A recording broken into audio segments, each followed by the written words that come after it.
Hello दोस्तों, स्वागत है एक नए वीडियो लेक्चर में। पिछले 2 वीडियोज़ में हमने बहुत सारे टॉपिक्स कवर किए। हमारा नया वीडियो लेक्चर है जो कि है इलेक्ट्रिसिटी पे। ये पार्ट 3 है इसका। इलेक्ट्रिसिटी का पार्ट 3 है और इस वीडियो लेक्चर में हम लोग कवर करने वाले हैं जो पहला टॉपिक होगा हम लोग का इस वीडियो लेक्चर के लिए, वो है electric current.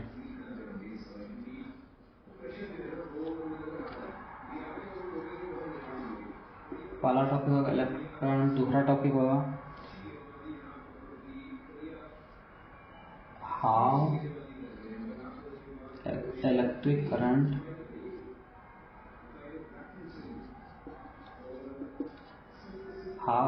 Current flow continuously।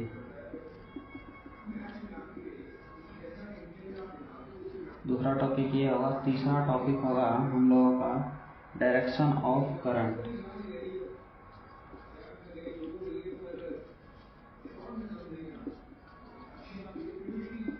चौथा टॉपिक होगा how current flow in wire.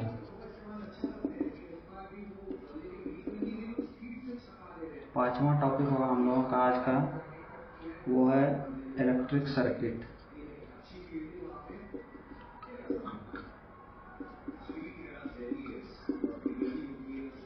छठा टॉपिक है सिंबल। इलेक्ट्रिक करंट का सिंबल जो होता है, सिंबल ऑफ SYMBOL होगा, sorry, symbol of electric current.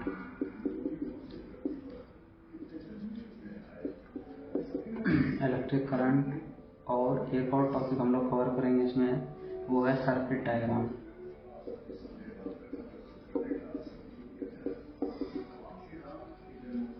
और यदि ये आपने समझ लिया सही से तो ये टॉपिक तो आसानी से हम लोग कंप्लीट कर सकते हैं। तो चलिए आज का पहला टॉपिक शुरू करते हैं जो कि है electric current.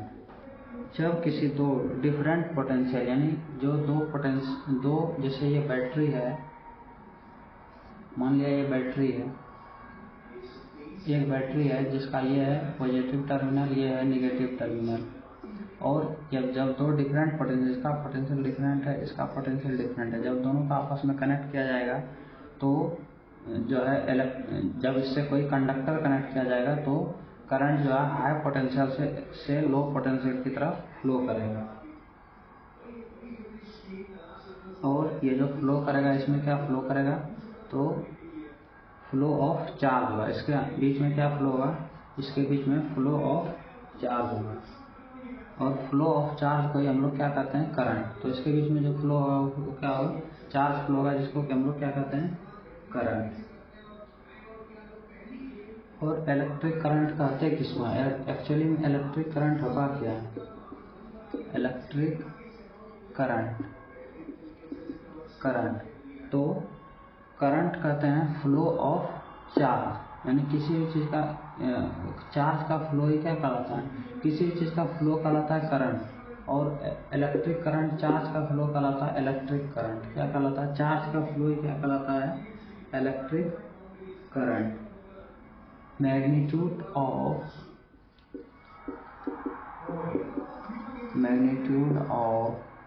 Current, electric current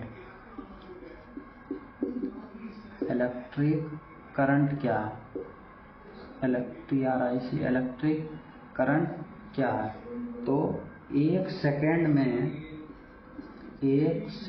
में जितना चार्ज पास होगा, क्या होगा, जितना चार्ज ट्रेवल करेगा, एक सेकेंड में जितना चार्ज पास होगा वही क्या होगा, मैग्नीट्यूड ऑफ इलेक्ट्रिक करंट। यानी एक सेकेंड में जितना चार्ज फ्लो करेगा वही कहलाएगा क्या, current. Magnitude of electric current समझ में आ गया कि एक सेकेंड में जितना चार्ज फ्लो करेगा उसी को कहते हैं magnitude of electric current.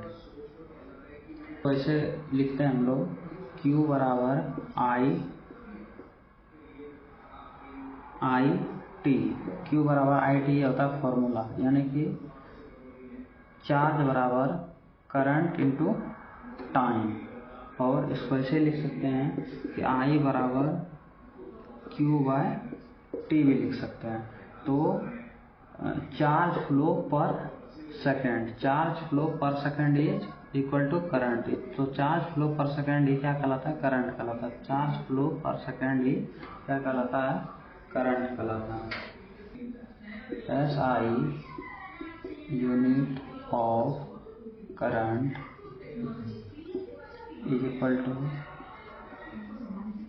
Ampere होता है। तो SI यूनिट जो होता है करंट का वो एम्पियर होता है। इसको हम लोग करंट को एम्पियर में नापते हैं। तो SI यूनिट क्या होता है? एम्पियर। और इस एम्पियर को A से डिनोट करते हैं। Ampere is denoted by, A से डिनोट करते हैं। जैसे वोल्ट को V से डिनोट करते हैं उसी तरह एम्पियर को A से डिनोट करते हैं। और एक एम्पियर किसको कहते हैं? एक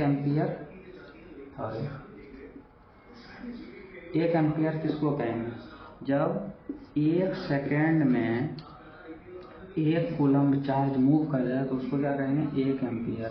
यानी कि एक सेकेंड में एक कूलम्ब चार्ज मूव करेगा तो उसको क्या कहेंगे? एक एम्पियर। एक सेकेंड में एक कूलम्ब चार्ज मूव करेगा तो उसको क्या कहेंगे? एक एम्पियर। यानी कि यही डेफिनेशन ठीक है करंट का है। ये आया है कहाँ से? तो ये करंट से आया है कि I बराबर Q बाय टी, यानी कि चार्ज मूव पर सेकेंड इज कॉल्ड करंट। तो सेम वही चीज। अब एक मिली एम्पियर किसको कहते हैं? एक आपने सुना होगा नाम, एक मिली एम्पियर। तो ये 1000वां भाग, करंट का 1000वां भाग क्या कहलाता है? एक मिली एम्पियर। क्या कहलाता है? करंट का 1000वां भाग क्या कहलाता है? Milliampere. इसको ऐसे भी लिख सकते हैं 10 to the power -3। 1 milli ampere बराबर इतना होता है। और करंट को मापते कैसे हैं?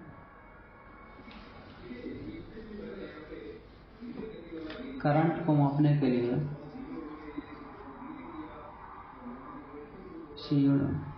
Current can be measure by using ammeter से नापते हैं। आमीटर, तो करंट को नापने के लिए एक इंस्ट्रूमेंट होता है जिसको क्या कहते हैं? आमीटर। और ये हमेशा किस में लगाया था? सीरीज में। इसके पहले वोल्ट मीटर हमने पढ़ाया था। वोल्ट मीटर पढ़ाया था तो वोल्ट मीटर में क्या होता था? वो पैरेलल में लगता था। ये किस में लगता है? सीरीज में लगता है। उसमें क्या होता था? हाई रेजिस्टेंस होता था। इसमें क्या होता है? लो रेजिस्टेंस होता है। लो रेजिस्टेंस होता है।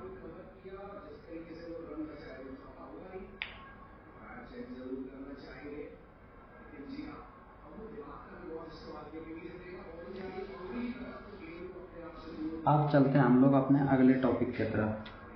कंटिन्यूअस फ्लो कैसे होता है करंट का? तो कभी भी कोई चीज़ करंट कंटिन्यूअस कैसे होगा? जब उसका फ्लो कैसे करता है? जबकि पोटेंशियल डिफरेंस क्या रहता है? अलग रहता है। तो वो क्या करता है? वो फ्लो करता है। तो वही उसी पोटेंशियल डिफरेंस को हम लोग क्या करेंगे? मेंटेन रखेंगे। यानी यदि ये बैटरी है तो इसके अंदर हम पोटेंशियल डिफरेंस मेंटेन रखेंगे तो ये क्या करेगा? ये फ्लो, ये साइकिल चलता रहेगा। तो इसको हम लोग मेंटेन कैसे रख सकते हैं? तो इसको जो है पोटेंशियल डिफरेंस को मेंटेन करके, और पोटेंशियल डिफरेंस को मेंटेन कैसे रखेंगे? तो बैटरी जोड़ के। कैसे?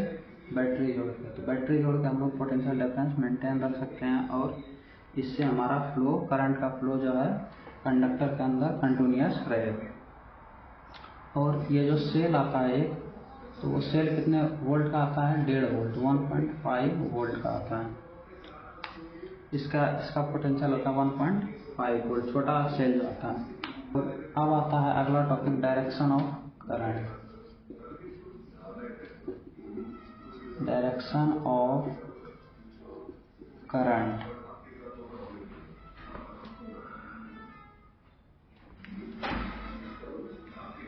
अगला टॉपिक आता है डायरेक्शन ऑफ करंट। तो जनरली ये जो डायरेक्शन होता है, मैंने बताया था कि ये मान लिया जाए ये यदि पॉजिटिव टर्मिनल है, ये पॉजिटिव टर्मिनल है, ये नेगेटिव टर्मिनल है, तो ये फ्लो हमेशा कहाँ होगा, ये मान लेते हैं बल्ब है यहाँ पे लगा हुआ, क्या है बल्ब है लगा हुआ, तो ये हमेशा फ्लो कहाँ होता है, पॉजिटिव टर्मिनल से निगेटिव टर्मिनल के तरफ इलेक्ट्रिसिटी का करंट था। तो ये जो माना जाता है कन्वेंशनल करंट माना जाता है, यानी फ्लो जो माना जाता है हमेशा, यानी क्वेश्चन जो बनाया जाता है या कुछ भी जो फिजिक्स जो जिस पे अप्लाई होता है वो होता है इस पे, यानी कि पॉजिटिव टर्मिनल से निगेटिव, तो इसको कहते हैं कन्वेंशनल करंट।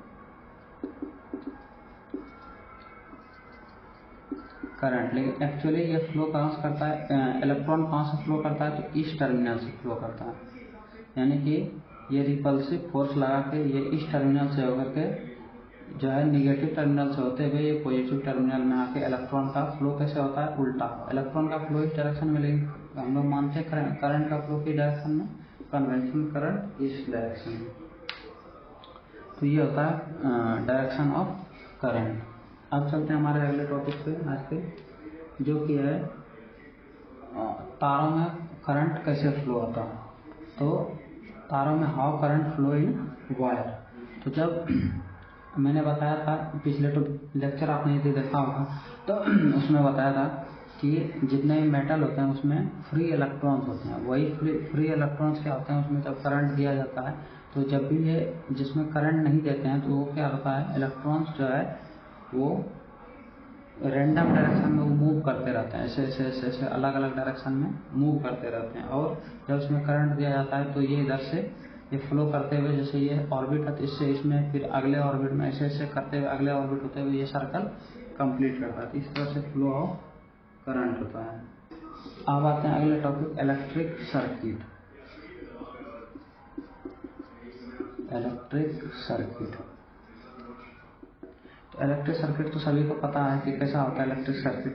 तो जब ये इलेक्ट्रिक सर्किट मान लेते हैं ये बैटरी है, ये बैटरी है, ये पॉजिटिव टर्मिनल है, यहाँ से तार जुड़ा हुआ है, यहाँ पे स्विच है, मान लेते हैं ये स्विच है, यहाँ पे बल्ब लगा हुआ है, और ये ऐसे करके यहाँ पे निगेटिव टर्मिनल पे जुड़ा हुआ है। तो ये सर्किट कभी कंप्लीट होगा, जब ये क्लोज सर्किट होगा तो ये सर्किट हमेशा कंप्लीट होगा। और ये पता है ये पॉजिटिव टर्मिनल से करंट निकलता है और नेगेटिव टर्मिनल के तरफ जाता है। तो जब तक ये सर्किट फ्लो ही नहीं होगा तो ये कभी भी इसमें करंट फ्लो नहीं करेगा। तो करंट हमेशा क्लोज सर्किट में फ्लो करता है। अब आते हैं कुछ सिंबल की तरफ। ये बहुत इंपॉर्टेंट और अभी से लेकर के जब तक आप फिजिक्स पढ़ेंगे उसमें तब तक ये काम आएगा। ये सिंबल, तो सिंबल्स आता है, पहला आता है सेल। सेल का सिंबल होता है ये पॉजिटिव टर्मिनल, ये निगेटिव टर्मिनल, ये हो गया सेल का सिंबल।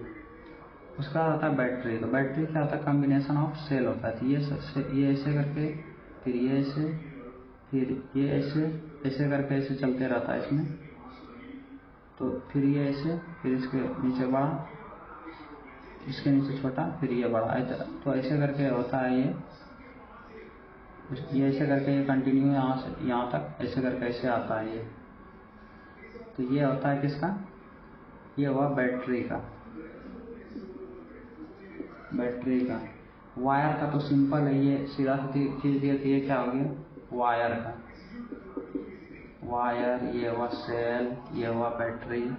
उसके बाद इसको कहते हैं वायर ज्वाइंट। तो यहाँ पे ये ऐसे करके जोड़ दिए थे, ये ज्वाइंट हो गया, सिंपल सी बात है।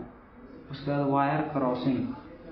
तो वायर क्रॉसिंग हम लोग कैसे दिखाते हैं, इससे क्रॉसिंग करना है तो ये ऐसे करके हम लोग शो करते हैं वायर क्रॉसिंग, यानी कि ये यहाँ पे ज्वाइंट नहीं है, ये हो गया वायर क्रॉसिंग। उसके बाद अब आता है रजिस्टर। तो रजिस्टर सिंपल है कि ये जो है फिक्स्ड रजिस्टर है, ये हुआ रजिस्टर। एक आता है रियोस्टेट, जो कि जिसमें वो जो कंपनियों में इस्तेमाल होता है, तो वो क्या होता है बड़े बड़े मशीनों में इस्तेमाल होता है। तो उसका क्या होता है वेरिएबल रेजिस्टेंस होता है। तो ये ऐसे करके ऐसे करके ऐसे करके ऐसे रहता है। उसके बाद उसके ऊपर एक एरो लगा देंगे कि हो गया वेरिएबल रेजिस्टेंस, और रियोस्टेट भी कहते हैं इसको रियोस्टेट भी कहते हैं, इसको रजिस्टर कहते हैं। ये हुआ रजिस्टर। उसके बाद है आमीटर। आमीटर का ये सिंपल है, ये ऐसे करके जुड़ा रहता है। ये आमीटर का सिंबल हुआ, ये प्लस ये माइनस, ये हुआ आमीटर। उसके बाद होता है वोल्ट मीटर, ये भी सिंपल है, यहाँ वी का सिंबल, ये प्लस या माइनस, ये ऐसे वोल्ट मीटर हो गया। अब आता है गैल्वेनोमीटर। गैल्वेनोमीटर ऐसे करके होता है और ये इसमें कुछ नहीं होता प्लस माइनस। ये गैल्वेनोमीटर ये जो है इंडक्शन नापता है, करंट का इंडक्शन नापता है। ये करंट नापता है, ये वोल्टेज नापता है, ये इंडक्शन इंड्यूस्ड करंट नापता है। स्विच का तो पता है, या तो ये ऐसे कर दो, ओपन स्विच का ऐसे होता है, ये कैसे होता है ओपन स्विच, ये ओपन स्विच हुआ, या फिर ऐसे भी कर सकते हैं ओपन स्विच का। ये क्लोज्ड स्विच का ऐसे होता है, ये यहाँ से कनेक्टेड रहता है, या फिर इसको ऐसे करके ऐसे भी दिखाया जाता है। ये क्लोज्ड स्विच हुआ, ये ओपन स्विच हुआ, ये क्लोज्ड स्विच हुआ। अब बल्ब का, तो बल्ब को ऐसे दिखाया जा सकता है, ऐसे करके, इसको ऐसे करके हो गया बल्ब। तो ये सारे आपके सिंबल हो। और सर्किट डायग्राम होता है इसके बाद आपका टॉपिक आता है इसके बाद सर्किट डायग्राम। तो ऐसे करके आता है वो सर्किट डायग्राम, सबको जोड़ देंगे तो वही कहलाता है, सबको जोड़ के एक साथ बनाती है combination of symbol is called circuit diagram. तो सिंबल का कॉम्बिनेशन ही क्या कहलाता है, सर्किट डायग्राम। जैसे आपको जिस चीज़ का जरूरत है, रजिस्टर का जरूरत है, बल्ब का जरूरत है, जहाँ आप लगा सकते हैं उसको, वही वह क्या होता है, सर्किट डायग्राम। तो ये आज का लेक्चर रहा, आज का लेक्चर यही खत्म करते हैं। अगले लेक्चर में बात करेंगे ओम्स लॉ। तो वीडियो देखने के लिए धन्यवाद, और ऐसे ही वीडियो देखने के लिए आप हमारे चैनल को सब्सक्राइब कर सकते हैं। आपको वीडियो की जानकारी मिलती रहे और पढ़ाई आप कंटिन्यू जारी रखें, टेंशन नहीं लेना है। एक लेक्चर आप डेली हमारा देखते रहेंगे तो आपको अंत तक कहीं दिक्कत नहीं आएगी। हमारा वीडियो 10 से 15 मिनट का होता है एक, तो आप कंटिन्यू हमारे वीडियो को देखते रहें।